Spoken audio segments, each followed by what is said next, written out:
Bad Boy. Written by Krazywolve. "Frack! Frack! Frack!" Cathark gasped in a near panic as he continued pressing the panic button behind the bar, desperately hoping that spaceport security arrived in time to save him from the hellbeast currently rampaging through the Andromeda terminal. Where in the 13 hells did that thing come from? Cathark heard from his left as one of the only patrons he'd had over the last hour, a Thrissian by the look of him, tried to rearrange himself to fit his large carapace behind the bar. It would have been comical if there wasn't a six-limbed, red-furred canine hell beast only 10 meters from the other side of the bar. Luckily, it was very late, even by galactic standard time, so the terminal was nearly empty, except for the few open convenience stands in this corner of the terminal and the two Thrissians that had sat at his bar for a drink while they waited for their shuttle. The one beside him had had the good sense to dive over the bar when the ungodly barks of the excited beast boomed down the terminal. The other one, however— Cathark lifted an eye stalk over the bar to look for his other, less fortunate customer, and breathed a sigh of relief. Thrissians were truly lucky to be a crustacean race, as the poor creature was being gnawed upon by the 3-meter-tall, 7-meter-long animal. Their head and all 8 limbs were tucked safely inside the thick shell, and they were relatively okay for the moment.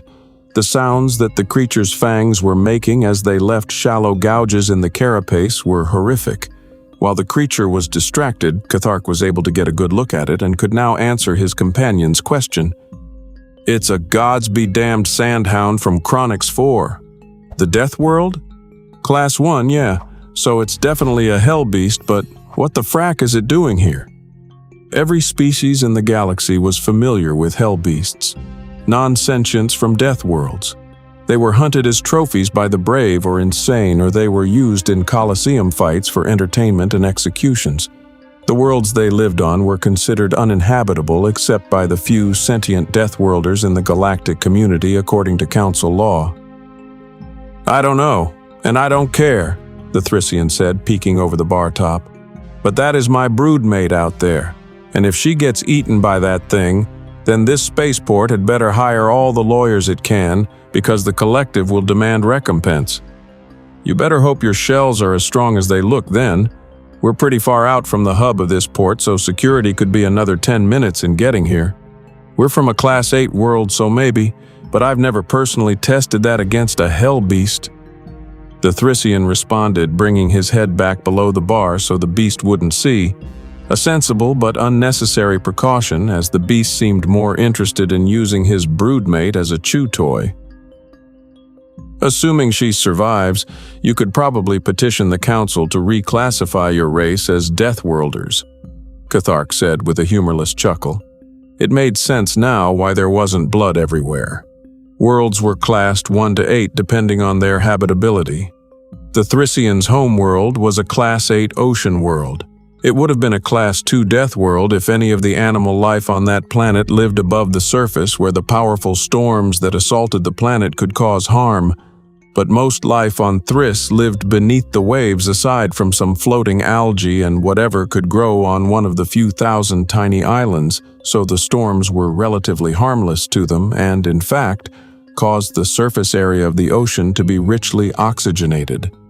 Death worlds were life-bearing worlds that were classed from 1 to 4, and it was believed that no sentient life could form on these worlds due to the violent nature of the worlds, from massive storms to high gravity, tectonic activity levels, and even hyper-competitive evolution.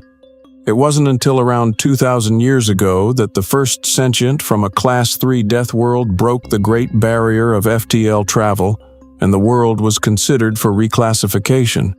In the end, it was easier to just call these sentients deathworlders and keep the old classification system.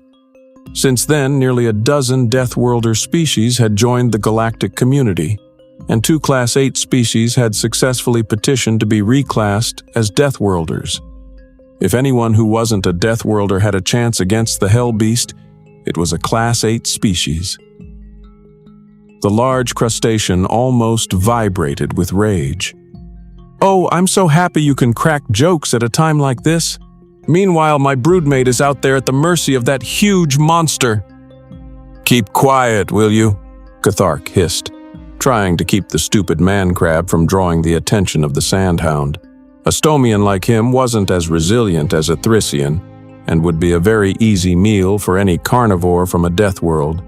"Security will be here soon, and then—" Cathark trailed off as he saw movement down the terminal. "What is it? Security?" "Better," Cathark said as a smile crept across his face. "A human? What in all the hells is a human?" Cathark glared at the Thrissian in disbelief for a moment before it morphed into a look of understanding. "Right. Your race is on the far side of the galaxy from theirs, so you might not have ever encountered them. They're also fairly new to the intergalactic stage. They only crossed the Great Barrier almost 100 years ago, but they spread fast, so I expect your home planet will be visited by one of their diplomats soon." "Wonderful," the Thrissian said sarcastically. "They're young, dumb, and spread like a virus. How does this help us?" "Young they may be, but they are certainly not dumb. The time it took their race to go from sapience to FTL travel is nearly half that of almost any other race, but most important to us right now," Cathark couldn't help the near-maniacal grin from spreading on his face. "They come from a Class 4 death world." "Class 4!" the Thrissian exclaimed, lifting his head up to see the bloodbath that was sure to come. "It'll make a meal of that." The creature he saw approaching the hell beast was not what he expected. "That is a death worlder?" "Yep. But it's so small. I've fed things to my hatchlings bigger than that. It has no armor, no claws. How is that primate supposed to kill a damned hell beast?" "That primate," Cathark said, bringing the crustacean's head down eye-to-eye stalk with him, "comes from a world with 4.7 times galactic standard gravity. See the mag boots? That's so it doesn't go flying into the ceiling with a simple step. The last time I had to call security out here was because a human had gotten drunk, picked a fight with 2 Nalabites, got stabbed by both of them, killed the stupid bastards, and then rampaged so badly that 3 security teams had to be called in. Took days to get the blood cleaned up." Here, Cathark pointed at the human. "Just one human did that while drunk, so you had best be thanking every god in the verse that there's a sober one on this spaceport, let alone in this terminal." "Toby!" a voice roared loud enough to vibrate the shell of the Thrissian. "Bad boy!" The two looked back over the bar, and the spectacle before them was beyond their wildest imaginations.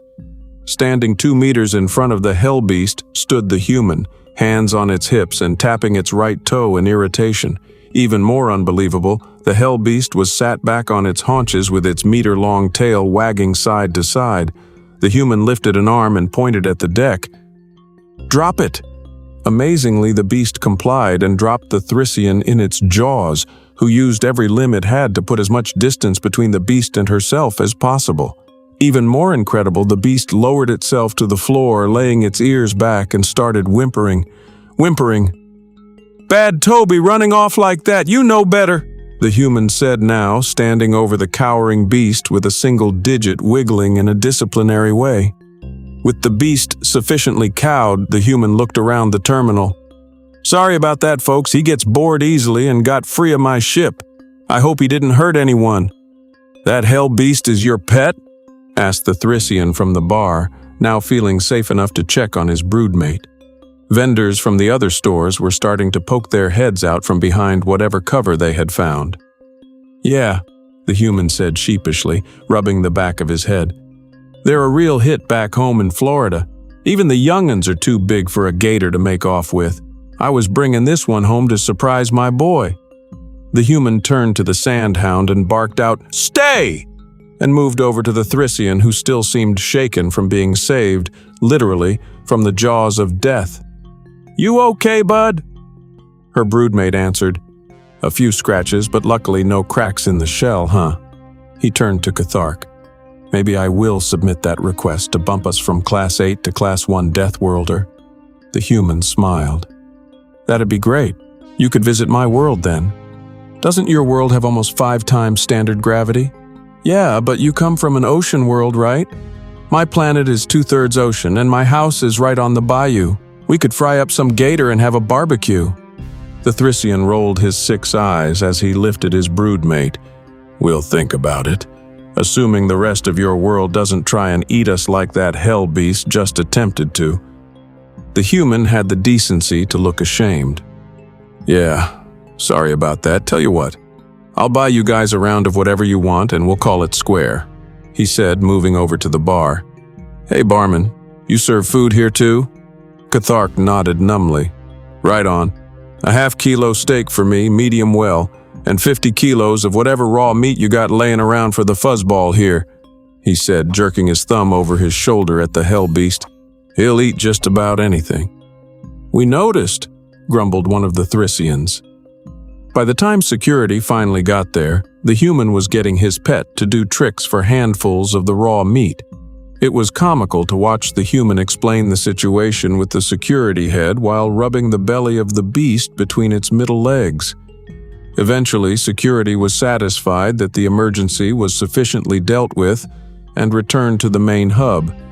The human paid for the food and 2 rounds for the Thrissians and left, Hellbeast following loyally with its tail wagging happily. "You sure you want to request reclassification to deathworlders?" Cathark asked the Thrissians in a shaky voice. Both the Thrissians shrugged. "Maybe," said one. "Why?" asked the other. "Remember the human I told you about? The one that took 3 security teams to subdue?" "Yeah, what of it?" Cathark lifted a manipulator that was shaking violently and indicated in the direction that the human left. That was him.